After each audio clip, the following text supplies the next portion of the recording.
Buenas tardes, mi nombre es Kelly Sabrina Cabulla Velázquez y hoy les voy a exponer educación virtual en el aprendizaje de los estudiantes.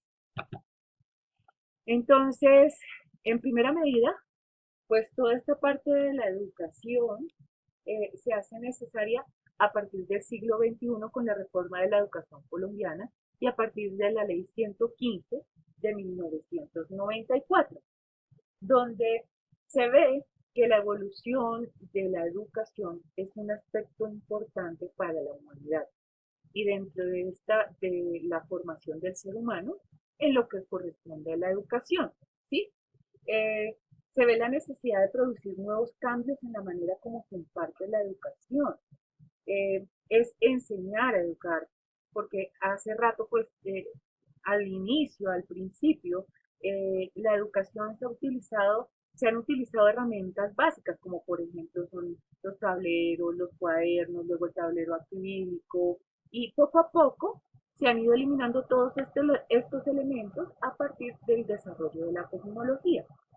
Ya con el invento de los computadores, por ejemplo, se ha logrado desmontar todos esos espacios y objetos físicos para implementar los espacios y los objetos virtuales.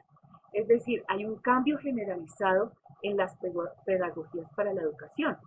Y todo esto lo han implementado las instituciones educativas a partir de diferentes metodologías para el proceso de enseñanza-aprendizaje. ¿Sí? Entonces, eh, todo esto ha sido una revolución grande. ¿Por qué? Porque al principio se pensaba que el docente era el poseedor del conocimiento y los alumnos o estudiantes eran solo los receptores, es decir, el alumno era como la parte de la educación pasiva, el docente era la parte activa y el estudiante era la parte pasiva, ¿sí? Bueno, dentro de esto ya aparecen dos tipos de educaciones, una educación presencial y una educación ya más activa que sería la virtual. En la educación presencial vemos que siempre hay como un ciclo específico, una hora específica y todos vamos a escuchar una lección o una clase determinada. Mientras que ya viene la educación virtual con una concepción activa de los estudiantes, ¿cierto? Donde el estudiante construye el conocimiento, hay un proceso de enseñanza-aprendizaje. Los estudiosos no son simples receptores del conocimiento y el docente no es el que aporta, no, sino que es el docente y los estudiantes los que interactúan para generar un mutuo conocimiento, ¿sí? Se construye el conocimiento, se presenta este proceso de enseñanza-aprendizaje y es como aprender a aprender, porque pues estamos acostumbrados a la misma manera de estudiar, en donde lo que decía anteriormente, siempre es el docente el poseedor del conocimiento, ¿no? En esta parte de la educación virtual ya el estudiante tiene una parte más activa. Dentro de esta parte activa se presenta algo maravilloso que es el aprendizaje autónomo. Ya el estudiante estudia los contenidos de la asignatura y los aprende de manera autónoma.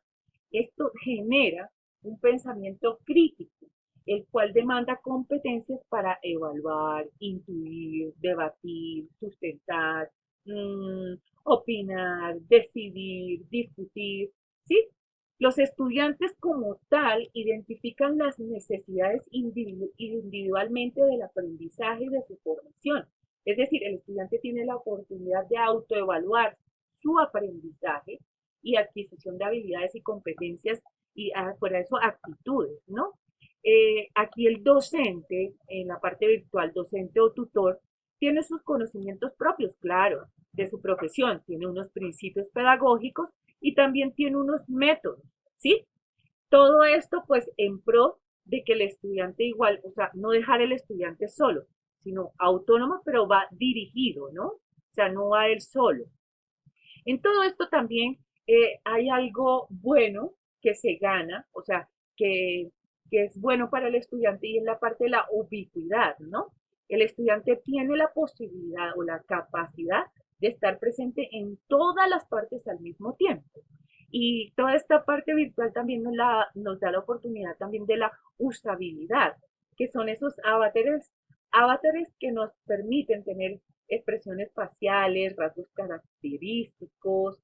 eh, sí, es como aprender a ser, a crearse uno mismo, ¿sí? Aprender a moverse, a interactuar y a socializar desde el ámbito virtual, ¿no? Entonces, aquí también pues el docente ya le nacen esas preguntas, ¿no? ¿Qué voy a enseñar? ¿Dónde lo voy a enseñar? ¿Cómo lo voy a enseñar? ¿A quién se lo voy a enseñar? Y aquí vemos que esto es una revolución que ya no tiene marcha atrás, o sea, que vino para quedarse. El estudiante ya aprende de forma colaborativa y autónoma, ¿sí? Colaborativa porque tiene más compañeros, los compañeros también aportan y finalmente él toma lo que el aporte de cada uno y está aprendiendo también, ¿sí? Todo esto va a favorecer la apropiación del conocimiento. Eso es lo que quiero decir, ¿sí? Eh, Toda esta educación virtual, ¿sí? Eh, tiene, tiene que ver mucho con las TIC, ¿no? Eh, ya que las TIC están produciendo cambios que probablemente hace algunos años ni siquiera se sospechaban. Las TIC han mejorado las prácticas educativas en la educación, han proporcionado una alternativa más para complementar los contenidos de aprendizajes de nuevas modalidades educativas. Eso lo digo según Roda 2006, ¿no?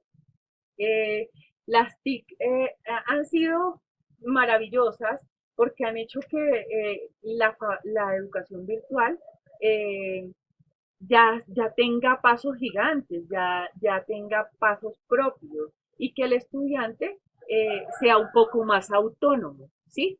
Entonces las TIC, para los que no tengan claro esto, las TIC es la tecnología de la información y la comunicación que nos permite desarrollar actividades en línea las 24 horas del día. Aquí viene Miguel Bonet en el 2001 y nos dice que los espacios virtuales no son una representación de la realidad, son una inmersión en una realidad sintética. Y todo esto va a desarrollar en el estudiante autonomía, ¿cierto? Eh, Autorregulación, disciplina y hábitos de estudio. Cuando yo digo autonomía es el aprendizaje, el aprendizaje autónomo, ¿sí? Donde yo hago apropiación de los conocimientos teóricos y de la aplicación de los mismos. Una autorregulación, una autorregulación eh, donde yo miro a ver cómo regulo mis tiempos, todo, ¿sí? Mi disciplina, cuáles son mis hábitos de estudio. eh, bueno, todo esto.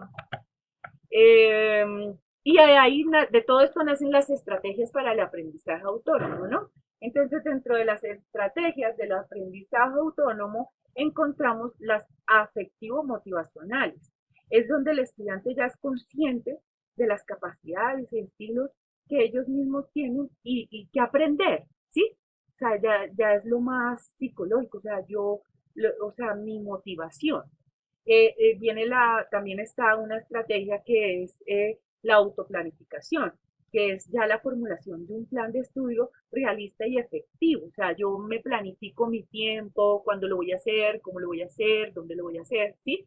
Una autorregulación, que son estrategias para el estudio y el aprendizaje, y una autoevaluación, que es la evaluación que yo hago como estudiante de las tareas o las actividades o cuáles fueron las estrategias utilizadas para realizar tal tarea.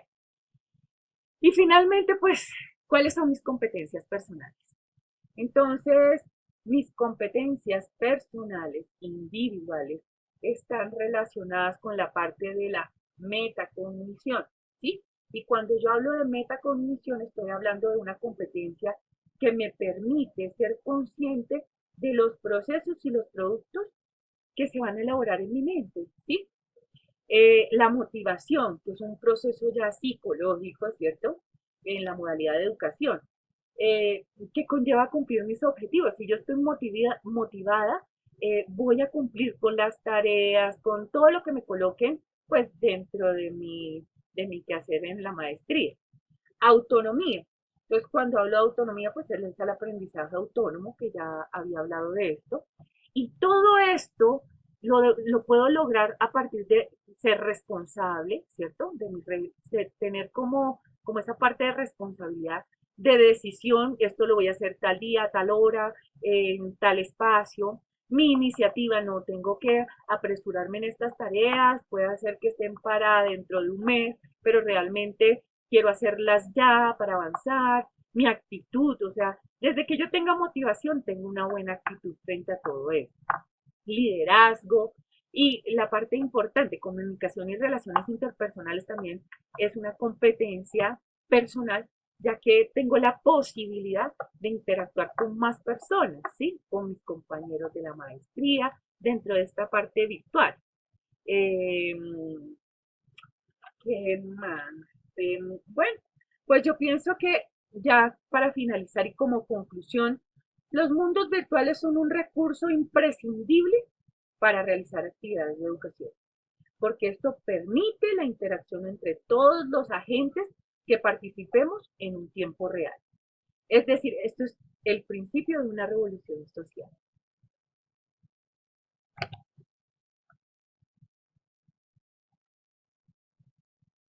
La bibliografía, pues me basé en tres artículos, ¿sí? Mundos virtuales y educación, la educación virtual, aportes y realidades, la educación virtual como favorecedora del aprendizaje autónomo. Gracias.